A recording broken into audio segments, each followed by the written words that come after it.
Naitwa Njonji Itabari Kang'ang'i ambaye mimi ndio mzee mwenye hii boma ilichomeka usiku, na hapa tuko ni Mwangaza B Wabera Ward.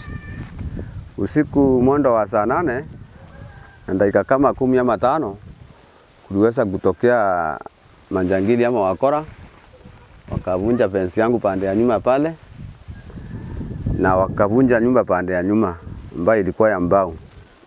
Kuvunja nikasikia mara mwisho kama wameingia ndani, nikichomoka tukakutana naye kwa nyumba.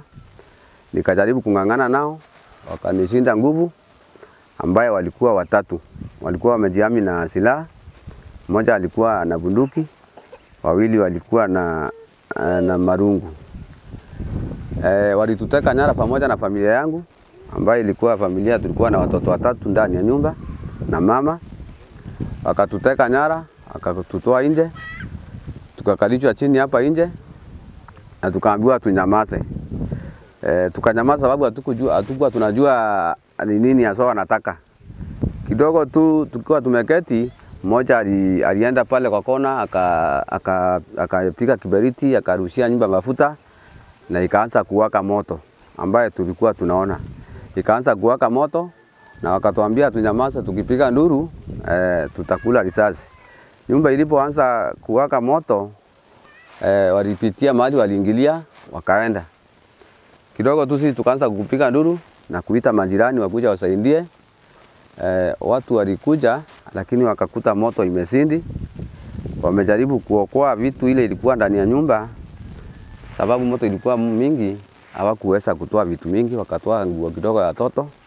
Hiyo vitu vingine yote ilichomeka na ikaisha. Watu walipotuteka nyara, ndio waliongaongea kidogo na wakatutishia kidogo, wakatuambia hii shamba hatutaishi, lazima tutahama hii shamba.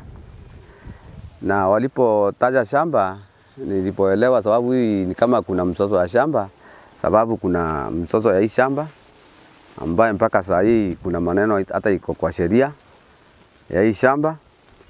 Walipotaja hiyo maneno ya shamba, nilielewa hii maneno ni mzozo ya shamba. Majina, mimi naitwa Ben Karedi. Mimi ndio chini ya area manager katika hii area ya Mwangaza. Sasa hivi hapa tuko Mwangaza B, ambaye usiku wa manane kulitokea mkasa wa moto, ambaye nyumba ya huyu mzee iliweza kuchomeka, na ilichomeka wakati watu walikuwa wamelala, na watu ambao hawajulikani ambao walionekana wakikuja hapa na wakamchomea nyumba baada ya kumteka nyara. Baada ya kumchomea nyumba walienda zao. So mimi kama upande wa serikali nimesimama nikikashifu hii maneno ya kuchomea watu wengine nyumba ama kuchukua sheria mkononi. Kama uko na issue na mtu na serikali iko, unastahili kuingia kwa serikali ama kuenda pale kotini.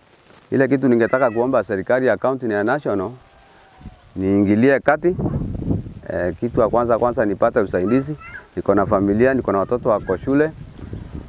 Sisi hatuna mbele wala nyuma, chakula, nguo yote imeisha.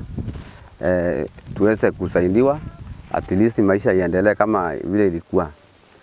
Ya pili, ningeomba serikali pia ingilie kati kupitia hii mizozo ya shamba. Manake wakati shamba iko na mzozo, kuna sheria ile inatatua maneno ya shamba, inajua ni nani mwenye shamba na ni nani mwenye ana shamba. Lakini si mtu achukue sheria mikononi, maneno iko kisheria, iko kotini, na bado anachukua sheria kwa mikono yake, anatuma manjangili, wanakuja wanachoma nyumba. Na hapa ni mahali nimeishi zaidi ya miaka 20. Na pengine ni Mungu amenisaidia, sababu ningekuwa sikuwa watoto na mama wakose kusikia, pengine wamechomewa wakiwa ndani ya nyumba. Lakini for now hakuna kitu ambacho kimeweza kuokolewa. Kila kitu ilichomekea kwa nyumba. Vyeti vya watoto, vitabu vya shule, nguo zao na kila kitu yao, yote kile ambacho kilikuwa kwa nyumba, yote iliweza kuchomeka.